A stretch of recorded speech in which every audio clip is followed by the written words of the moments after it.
part of the reason kids are getting so sick so frequently is because we were all separated with COVID, during the lockdowns for so long, for 2 years, and now suddenly kids are all back in school and daycare again, right? Hello, welcome back to the Thai version of Circee Health Pod. Don't worry, it's not in Thai because we don't know Thai. We understand. Kapun kap, kapun kap, kapun kap. It's more than I know. We are lucky enough to be vacationing in beautiful Phuket, Thailand.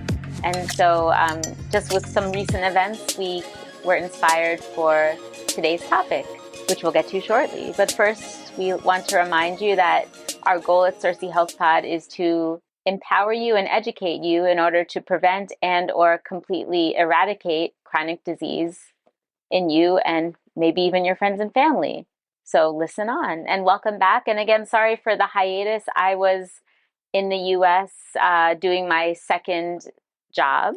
That's the reason why we are on this topic. Yes, as I said earlier, we were inspired recently with all my, of course, Patients. Every time I come back from my very busy trips to the US to work in a pediatric urgent care, which is kind of like just a level below an emergency room just for kids. I always fill Ajoy with multiple stories of patients and anecdotes and what I'm seeing. And he was like, you know what? Let's talk about immunity in kids, which in the US right now, since it's almost winter, and also I think post-COVID, seeing a ton of viruses, particularly respiratory viruses. And a lot of parents were asking me, how can I help my kids be more immune to these viruses, build up their immune system?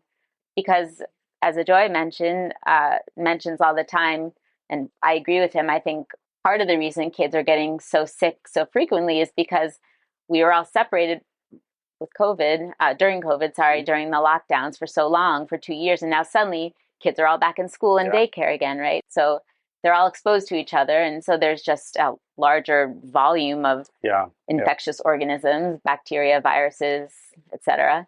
But maybe there's something else, which I think is a good topic for another podcast, like maybe COVID has triggered something. Let's tell you about the topic. Yeah, I think we kind of alluded to it. Probably, if you're reading or listening to the podcast, you already know what the topic is, but we ourselves don't know, it looks like. We've been rambling. We know, but we're just back into rambling mode. Even though we're on vacation, we can't escape it. So today's topic is part one of a two-part series on building kids' immunity. Today we're going to talk about different types of food and nutrients. And this is going to be like a top dozen that we feel are easy enough to grab. So this is about food. Okay, so a dozen food items that we feel can boost your kids' immunity primarily, but also an adult immunity. Yeah. I mean, it's geared towards kids. And maybe if you are wondering about just kids' food in general, we have another recent podcast on how to help your kids eat more healthy, and this kind of supplements that. Supplements. Supplements will come later. Supplements is coming later. And just in case you've forgotten, because it's been so long, I'm Dr. Ajoy Prabhu. I am a double board certified pediatrician, which means I'm a kids specialist, and internal medicine doctor, which means I'm an adult specialist. And I'm Ajoy Prabhu. I am a research pathologist, which basically means that I studied the causes of diseases for years and years in the medical school. You're still studying? I still study, that is true. Whenever somebody asks me a question that stumps me, I go back to my good old research sites and... PubMed.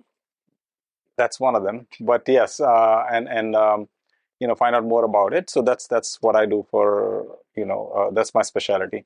So hopefully I can contribute through some studies. Studies? Yes. By golly. Okay. Moving on. Let's start. All right. So let's get into the meat of it. Meatless. Okay. Fine. No? Yeah. Oh, yes, okay. Yeah. So we're talking again, just in case you've forgotten the last 2 minutes, about building kids' immunity through dietary changes and additions, I guess. Yeah. So I guess before we talk about improving immunity, we should also give a special mention to prevention in general. Yes. So some of these items that we're talking about can help with prevention, but always remember kind of the basics of preventing infectious disease spread. washing your hands, wearing a mask, cough into your elbow when you cough. Important to tell your kids and demonstrate for yourself. And Why is that, Dr. Jane? so think about it. If you cough into your hand, what do you do with it? You wipe it on yourself. Or you You wipe it on cough the into that table? hand. You use that pencil, that hand to write in a pencil to shake someone's hand. But if you cough into your elbow, most people don't use their elbows to do much. So much less. Of course, this is not perfect, Perfect. but it's better. Yeah. Also, I think more coverage, maybe, depending on how big your mouth and nose is. I don't know. But please don't think that masks are now irrelevant. Irrelevant. I can't talk.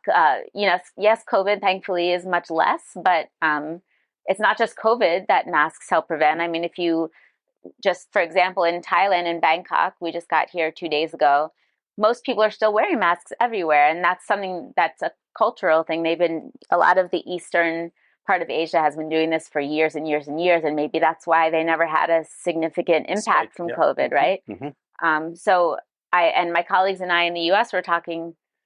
Yeah, I was for 3 weeks, 13 hours a day, seeing 60 kids a day, coughing, literally coughing in my face, uh, throwing up on me, et cetera, et cetera. And I had my mask on, my N95 mask on the whole time, and knock on wood, I didn't get sick at all. Now, 5 years ago, ask Ajoy, when in respiratory season in the US, when at work, I was sick pretty much all the time. So you'd bring home the illness all the time. I also wasn't fully plant-based at the time, but we'll get to that. Kind of. So let's rush to the daily, not daily, the our dozen. 12 tips about diet. Our dozen food items. Yes. What tips are these tips? Well, some of them are. Okay. Anyway, you get the general idea. There's 12. Yeah, the 12. Not a baker's dozen. Okay. So, what is the main thing that can boost immunity more than anything else, more than even diet related? Not necessarily more than vaccines. You and I debate. That's for another I'll tell you podcast. About a study. I'll tell you guys about a study. Okay. Anyway, one of the most important things you can do for yourself and for your kids to promote immunity year round, not just during respiratory season meaning the cooler season, is to become more plant-based. In fact, there are several studies that show that vegetarians. You're talking studies. I'm not going to quote specific studies, but there's a British study that was done. Okay. Can I say what I'm going to say? Yeah, say it.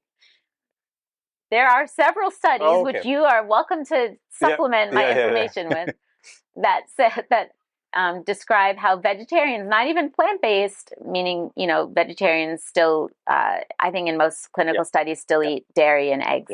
So vegetarians have more efficient white blood cells. White blood cells, if you remember from biology, are the cells that protect your body, make antibodies, fight off viruses and bacteria and fungi. So just being vegetarian, eating less animal products and more fruits, vegetables, beans, etc., grains, etc., makes your immune system more effective and more powerful.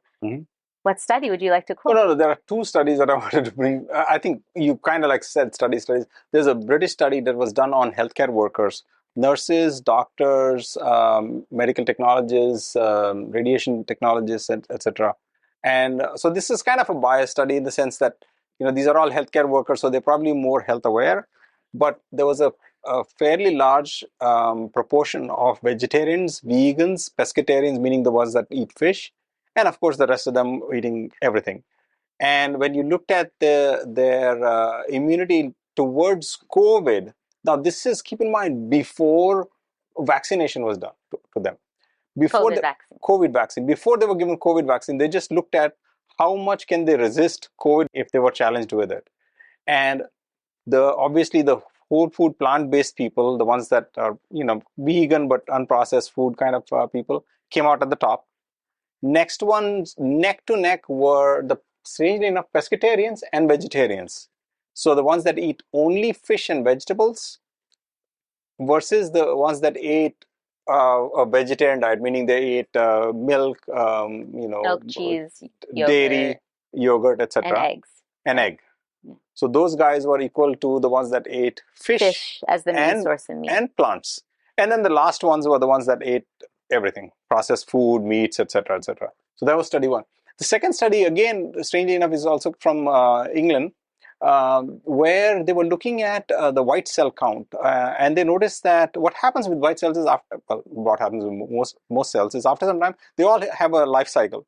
So after some time, after so many days, I think, like, don't hold me to this, but maybe about 80 to 100 days, the white cell that was produced in the bone marrow starts dying off. Okay, and the body notices when it's dying off that it's not doing a great job of capturing the bacteria or viruses and killing it. And the sooner the body notices it, the faster it can take it out by killing those cells. Okay, or by killing it by not killing it, killing those cells by making them commit suicide. Okay, that process is known as apoptosis, but that, don't worry about Or it. apoptosis. Apoptosis, and the faster they gain, they become apoptotic. Apoptotic. Apoptotic, the faster newer cells can come into the picture, and they will be able to attack the bacteria and viruses better. So therefore, the ones that ate a purely plant-based diet were shown, not therefore, they actually were shown to get rid of these older white cells faster. And that's exactly what helps in building our immunity. So better at recycling. And yeah, but there you go. It's a better way, easier way to say. So faster you recycle these old cells out of the system, take them out of the system, the better off you are. And that's another study that your showed immune system's more efficient. Immune system is more efficient. Younger cells are there, and they're doing a better job.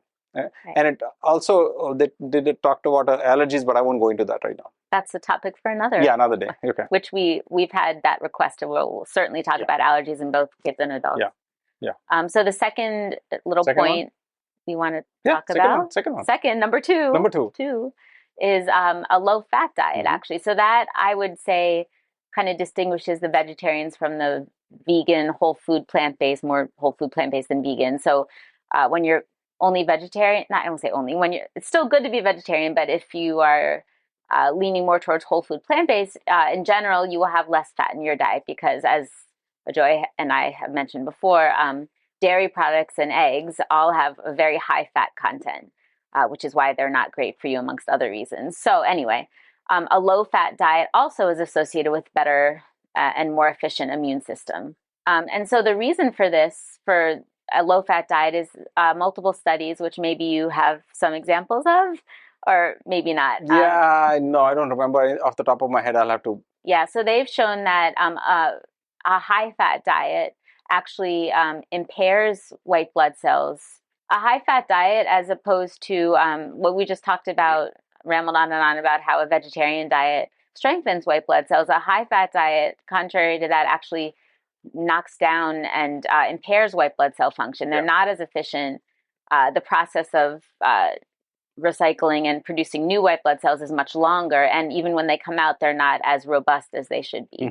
And a high-fat diet actually damages the gut microbiome, which we all know is his favorite topic. So if you have a healthy gut, and we'll get to this a little more later, and we've talked about this multiple times, if you have a healthy gut, you have a healthy immune system. So if you have a high-fat diet, your gut is not as healthy and your immune system suffers. So there you go. So what happens is, this is something that initially I didn't believe in it because I had not seen enough studies. Then when I saw the studies, I talked to Dr. Jenny about it, and she didn't believe it, despite my showing her the studies. Then she kept saying, "Oh no, these studies are weak." And finally, I showed her some, double-blinded, randomized controlled trials. Those are like the gold standard of clinical trials. And that's when she started saying, "Oh, maybe there is some truth to it." What I'm getting at is, when there is a high amount of fat in your gut that is going through the gut, they enable some of the proteins that should not go past the intestine villi, intestinal barrier, to go past it. And if it goes past it, it increase. So now we have foreign molecules in there, and gets into your bloodstream. Gets into your bloodstream, and your white cells start going into hyper mode, saying, "Oh my God, we have to start attacking these things," and increases your inflammation. When it increases your inflammation, your immunity. Think about it. Like if you have 10,000 soldiers and they are all going to your gut to protect the gut, and you have an infection in your nose, what happens? I mean, you have only 10,000, and you already sent 9,000 of them to the gut. So your immunity actually decreases, contrary to what you might think. So, It's because they're concentrating in the wrong place. because yeah, well, I So, mean, yeah, they have to concentrate there also, but in addition, right. yeah, But so everywhere. they're distracted, Yeah, they're and maybe a couple still try to fight off Yeah, that virus or that's not enough. bacteria, but that's not enough to Yeah. totally. Yeah. So you might have a partial response or no response at all, which is why patients that have chronic inflammatory conditions, many of which we can list, are more prone to disease, infectious disease, or are immunocompromised, right? So another reason why inflammation is at the heart of most of our problems. Yeah. And then number 3 is kind of an introduction to numbers 3, 4 through through 12. Yeah. Just in general, eating a whole food plant-based diet is full of vitamins and minerals and natural supplements that help you build a stronger immune system and help your body defend against any intruders. So multiple clinical studies, I don't think you need to go into them. We'll kind of go in the next couple to introduce that. Yeah. All right, so let's go into some individual items, right? So number 4 Yeah. Is almonds and kind of nuts in general, but particularly almonds. Almonds are full of vitamin E, which is a very well-known immune booster, and good omega-3 fatty acids, which previously people thought you could only get from, or researchers and scientists thought you could only get from fish, but you can also we've discovered that there's a high amount in nuts and particularly in almonds. Almonds, I think, is the best source of vitamin E. More than flaxseed? I didn't say that. I said nuts. Okay. Not seeds. Seeds we'll talk about later. Okay. But almonds, and good thing about almonds, especially in India, is they're very accessible. And now that we have more almond sources like almond milk, almond flour, you can put them in smoothies for kids. You can, if your kids like Kaju Katli, maybe it's a little sugary, but if you can find Kaju Katli not made with dairy products, which we found a lot of, or you can make it yourself.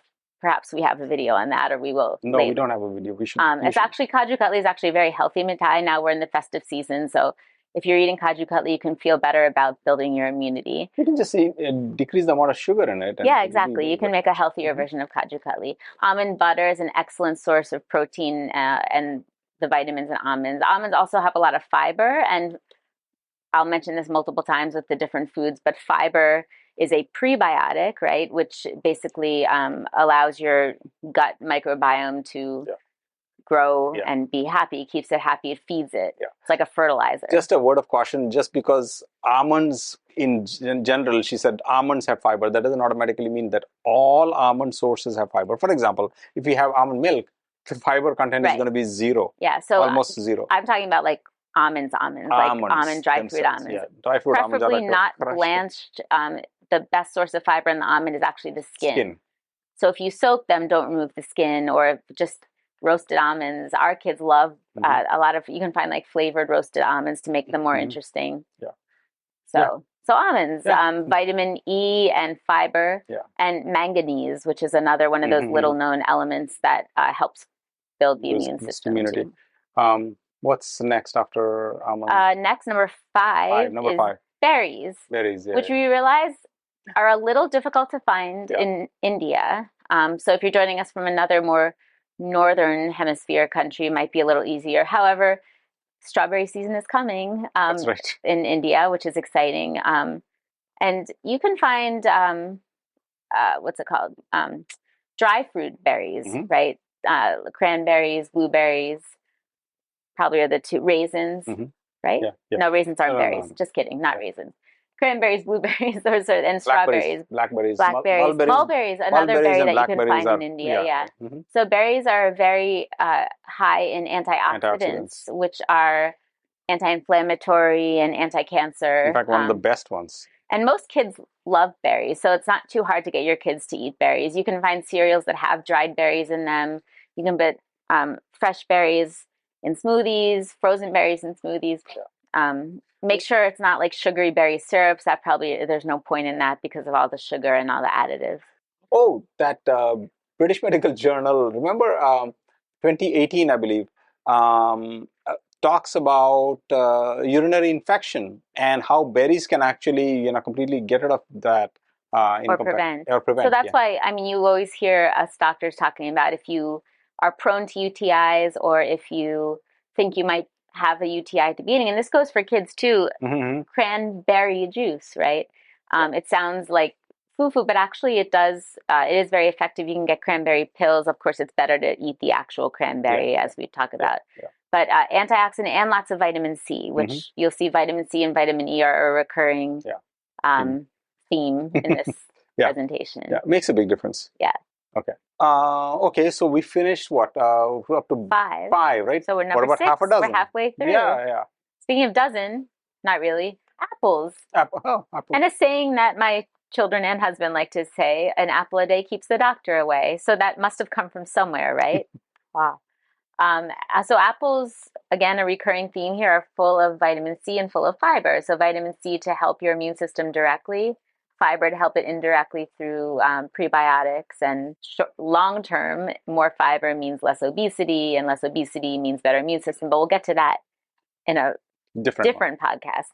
And generally, kids like apples. I think, at least our kids love apples, so it shouldn't be too hard to get apples. Now, I'll Whatever tell you kind, right? I mean, yeah, any kind of apple, not apple juice, not apple sauce. Those are more processed and don't have as many benefits. Whole apples, sliced apples, apples with almond butter, almonds plus apples. Yeah, apples with peanut butter. So a great snack. Cooked apples? Cooked apples. If you keep the skin on, I think that's better than peeled cooked apples, but cooked apples are better than no apples. Yep. Also, coming to kind of a later topic, apple is a great substitute for a much sugary dessert or snack. Research has shown that higher refined sugar diet actually also directly impairs the immune system, thereby essentially by reducing the uptake of vitamin C, which we all, or a lot of us know, is very important for immunity to all those pathogens out there. So yeah, apple a day does keep the doctor away. Not in my house because I eat them too. So speaking of two, are we? I think we've rambled enough. I think we should stop at this point. And since we're halfway done, seems like a good place to stop. Yeah, let's continue with the rest of the half dozen in the next podcast. And until then, maybe we'll have an apple snack right now. Actually, no, we're in Thailand. You can have an apple snack, or maybe we'll have some papaya. That has a lot of vitamin C too. That's true, but papaya you did not mention. Were you going to mention? I did, and I'm just gonna. No, but papayas. I'm throwing in number 13.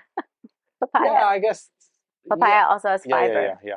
Anyway, we digress. See you in part 2. Okay, fine. Okay, bye. We really hope you enjoyed our conversation. Can you think about one thing or an idea that you can start to introduce into your own life that will help make your life healthier and less stressful? If you enjoyed today's episode, we'd really appreciate it if you can take a few seconds to share the podcast with your friends and families. Thank you so much for listening. And always remember, your health is literally in your own hands. Making lifestyle changes is not an easy task, but we promise you will be aptly rewarded with a long, healthy, and disease-free life.